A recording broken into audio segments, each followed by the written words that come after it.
Sonido ambiente. Sonido ambiente, que es el título de la columna de página de hoy, escrita muy tarde, después de los resultados, de los falsos resultados. Es muy difícil de analizar este tema, tal como hemos visto desde que empezó el programa, porque intervienen componentes racionales, componentes irracionales. Hay gente que está, como escuchamos acá, harta de escuchar el tema de la comunicación. Yo, si me permiten, voy a insistir.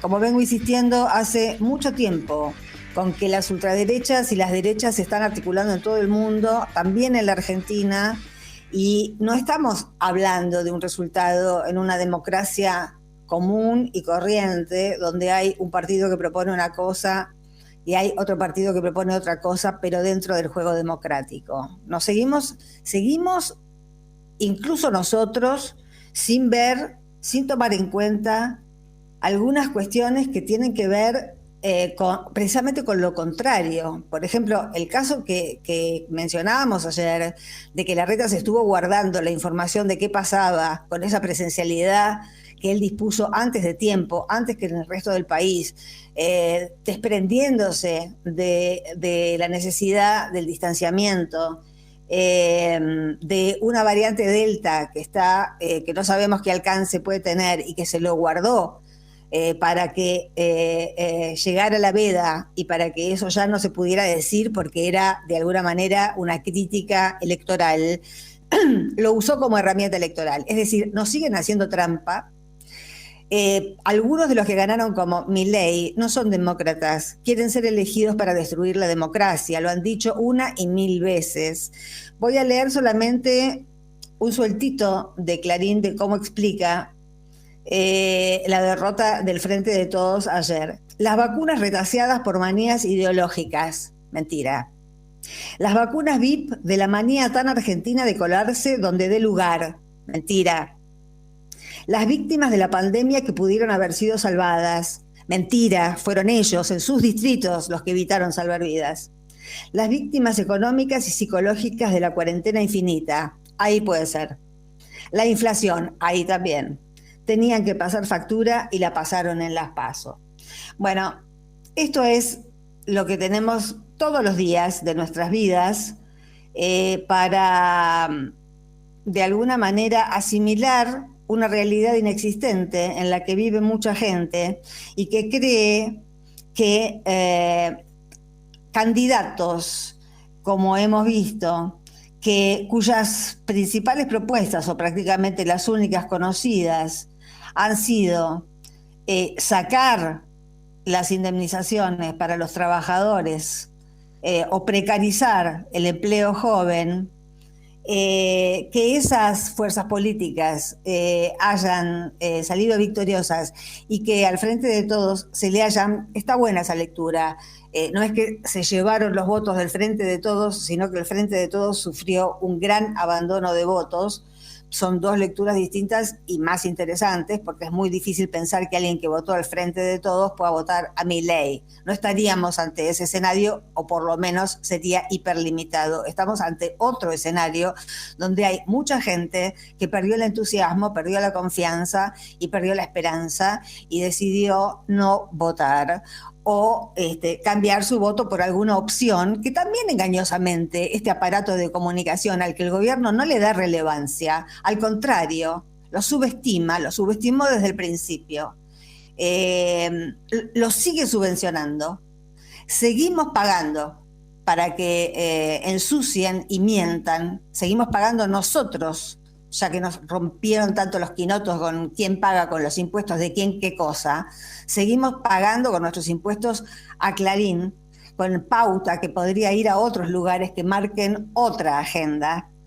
Y la verdad, ayer yo estuve dando esos datos de cuántos en el 2018, cómo se lanzó Milei a la luz pública. Se lanzó con el acolchado, recibido acolchadamente por todo ese aparato mediático que lo único que quiere es destruir a este país. Por eso digo que no estamos ante una elección en la que solamente, como han dicho hasta tímidamente los candidatos o el presidente, se disputan dos modelos de Estado. Por eso a mí me parecía un poco repetitivo y redundante decir que estábamos ante un escenario en el que se definían dos tipos de Estado, porque si bien es cierto, es algo que venimos escuchando hace años, hace 2 siglos que hay dos modelos de Estado en este país y solo hubo 4 o 5 oportunidades a lo largo de 200 años de dar vuelta a la taba y que el poder pasara de las élites a una chance de construcción de poder popular. Ahora, si uno se pone a pensar en qué hizo el Frente de Todos, qué fachada eligió, qué tono eligió, cómo piloteó la comunicación, me disculpan, pero para mí eso es fundamental que lo bueno que se haga se sepa, que el nivel delictivo de muchos de los que fueron candidatos y obtuvieron muchos votos se sepa, es parte de lo que necesita una democracia, y esta democracia no lo tiene, como tampoco tiene un procurador como la gente, como tampoco tiene un poder judicial como la gente.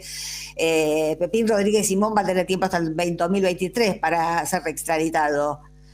Digamos, no hagamos que estamos en una normalidad, porque no recuperamos la normalidad. Lo único que hicimos fue ganar unas elecciones hace 2 años, pero la normalidad era tarea del gobierno. Y tuvimos un año a la ministra Lozardo haciendo nada, perdiendo el tiempo, con cosas que eran urgentes y con inocentes todavía encarcelados. Entonces, acá me parece que hay que empezar a hablar un poco más claro. Yo ayer decía que me parecía que se había consolidado el Frente de Todos y sigo apostando porque es la única posibilidad de salida de esta situación. Me parece bárbaro que se hagan autocríticas, que se diga todo lo que se tiene que decir, lo que corresponde en público, lo que corresponde a puertas cerradas. Pero yo no sé si ustedes recuerdan que hace poco tiempo, relativamente, se cumplió también el aniversario de las PASO inmediatamente anteriores, y la propia Cristina dijo, se olvidaron de alguien porque ella no estaba en esa foto.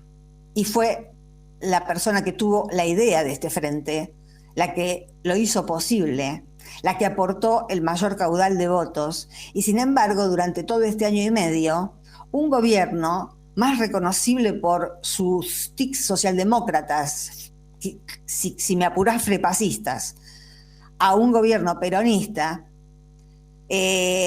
decidió esconder a su mentora, deskirchnerizar, con la idea de que si nos parecíamos un poquito más a la derecha, la gente iba a entrar a tenernos más simpatía. Y yo creo que no. Yo creo que el camino es el opuesto. Yo creo que el camino es la radicalización de un gobierno popular. La escena ya está polarizada. ¿Cuánto más vamos a tratar de hacernos amigos que no nos quieren y que además nos ponen trampas cazabobos en el camino?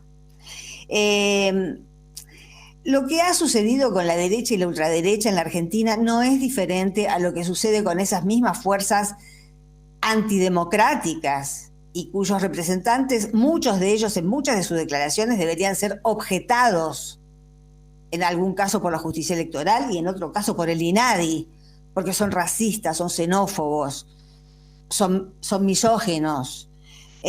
Yo citaba en la nota de hoy de Página una frase de Santiago Abascal, que es el líder de Vox, y que es un fuerte apoyo de la ultraderecha argentina, como es un fuerte apoyo de la ultraderecha de toda América Latina, porque se armó, así como se armó la Internacional Progresista, de la que cada tanto tenemos noticias, se armó la Internacional de Ultraderecha, de la que tenemos pocas noticias, porque justamente los aparatos de comunicación la hacen invisible. Pero existe, articula, da recursos, da estrategias, y si no tienen un pelo de bobos. Pueden hacer el acting de bobos, pero no tienen un pelo de bobos. Los que estamos teniendo un pelo de bobos somos nosotros, a esta altura. Porque no estamos sabiendo aprovechar una oportunidad histórica. Y todavía hay tiempo. Yo por eso te decía, a mí me tocó varias veces salir al toro después de una derrota. Uno pierde, uno gana. Digamos, el problema es que si perdemos las mayorías en noviembre, y si vuelve al poder una fuerza, articulada como sea, de los que ayer estaban contentos, Vidal, que no se sabe cómo compró su departamento, Ocaña, que hizo denuncias falsas, Manes, que, eh, políticamente es su soquete, digamos, uno se da cuenta cuando habla que la verdad el tipo está tanteando a ver cómo le cae a un electorado de clase media que antiperonista a alguien que no tiene antecedentes. Yo no estuve con Vidal, yo no estuve con Macri, parece que eso es su mejor carta de presentación, pero va a traccionar con ellos en todas las medidas antipopulares y quita derechos que se les ocurra. Entonces es difícil entender, por un lado, cómo el análisis hay que hacerlo desde adentro y desde afuera, ¿no? Y tampoco es con lo que yo voy a decir agotonada, solamente son unas pinceladas, por supuesto. Pero es difícil entender, o a lo mejor no es difícil entender y este es un momento bisagra, y lo más auspicioso que nos podría pasar es que este fuera un momento bisagra donde el Frente de Todos defina qué es, cuál es el espíritu que lo anima. La militancia está bien porque la necesitamos para ganar elecciones y para que haya movimiento, y como no tenemos medios necesitamos de los militantes para que desparramen un mensaje. Bueno, entonces los militantes estaban bien desde que asumió el Frente de Todos, y sin embargo nos pasamos un año que parecía que teníamos tirria a la militancia, porque se identificaba militancia con kirchnerismo. Esto no puede volver a pasar. No puede volver a pasar. O reivindicamos una cosa todo el tiempo o no la reivindicamos. Pero la gente que rodea al presidente en comunicación, ¿entiende algo de comunicación? Yo ya lo planteé varias veces, pero la verdad no han dado señales de entender la comunicación. ¿Cómo puede ser que en la televisión pública, una adquisición de la que se jactan sea Roberto Funes? ¿Cómo puede ser que hayamos militado 4 años en las plazas, viajando por todo el país, soportando la persecución, visitando compañeros presos, para llegar al gobierno y que la televisión pública, la mayor adquisición, sea Roberto Funes Ugarte? Que yo no tengo nada contra Roberto Funes Ugarte, pero ahí tiene ese 5N para hacer el show de Roberto Funes Ugarte. ¿Por qué tenemos que tener a ese mismo tipo en la televisión pública? ¿Por qué no hay debate político en la televisión pública si no tenemos otros medios? ¿Por qué tenemos que estar siempre con fósforos y autogestionándonos para poder tener una voz al aire? Mientras Clarín, Nación, la trifecta sigue gozando de la pauta publicitaria. Para mí la comunicación no es menor porque es lo que hace que la gente se configure en la realidad en la que vive. Eso por un lado. Por el otro lado está la realidad efectiva en la que viven. Y aquello de lo que se enteran, no porque lo leen en Clarín o porque lo escuchan en la radio, sino porque no les alcanza la guita para llegar a fin de mes. Entonces, a mí me parece que hemos llegado a un punto en el que si de verdad se empieza a trabajar para revertir este resultado, tenemos que acordarnos de verdad de las promesas de campaña. Y al que no le toque nada de arriba, que no le toque nada y que proteste. Y que nos sigan pegando en los medios hegemónicos como nos han pegado desde el principio sin que les hayamos tocado nada. Porque nos van a pegar igual. Pero que al de abajo que le llegue, que el de abajo sepa que hay un gobierno que lo respalda y que da las peleas que es necesario dar. ¿Por qué Cristina sigue enamorando? Porque dio las peleas que había que dar, porque puso los ovarios donde los tenía que poner, porque se cagó en las tapas de Clarín, porque no le tuvo miedo a la difamación y porque soportó con su propio cuerpo y hasta fue la única, porque hubo muchos que fueron tocados por esta mafia por el lado de los hijos, porque estamos ante mafiosos, no estamos ante adversarios democráticos. Y esta mafia que gobernó mafiosamente y que ahora vuelve a ganar las elecciones y que si gobierna volverá a ser mafia, tocó además de a sus adversarios peligrosos, a los hijos de los adversarios peligrosos. Y Cristina se tuvo que bancar, viajar 800 veces a Cuba para ver a la hija a la que había desequilibrado la persecución macrista. Son sádicos. Entonces, esto lo digo ¿para qué? Para que no parezca que estamos haciendo un análisis de elecciones normales en una democracia normal donde puede haber un socialdemócrata, o puede haber un socialcristiano, o puede haber alguien más de izquierda, o puede haber alguien más de derecha. Eso no sería un problema. Alternaríamos, pero tendríamos la seguridad de que no nos vamos a volver a quedar sin trabajo, de que no nos vamos a tener que ir del país, de que no nos van a perseguir, de que no nos van a inventar causas, de que no van a volver a pinchar nuestros teléfonos, de que no vamos a tener que vivir como en el extranjero en nuestra propia patria. Y eso es lo que son estos que se han diversificado y que han ganado las elecciones. Por eso, por un lado, la gente que maneja la comunicación tiene que esforzarse más por entender qué tipo de comunicación necesitamos y por facilitar el establecimiento de una agenda que a la gente, no al Frente de Todos, no a los dirigentes del Frente de Todos les dé rédito, porque acá también está en juego la estabilidad emocional de todo un pueblo después de 1 año y medio de pandemia, que no es tampoco un momento cualquiera. Entonces estamos en una anomalía de sistema de gobierno, porque pasan por democráticos personajes que sabemos que no lo son, y que llegado el caso se van a cargar al Congreso, como todos los trumpismos, que respetan los sistemas mientras los sistemas les son favorables, pero en cuanto los sistemas democráticos les empiezan a ser adversos, recurren a las fuerzas de seguridad para dar un golpe, cierran el Congreso, o hacen todo lo que acabo de decir, y todo lo que acabo de decir es delito.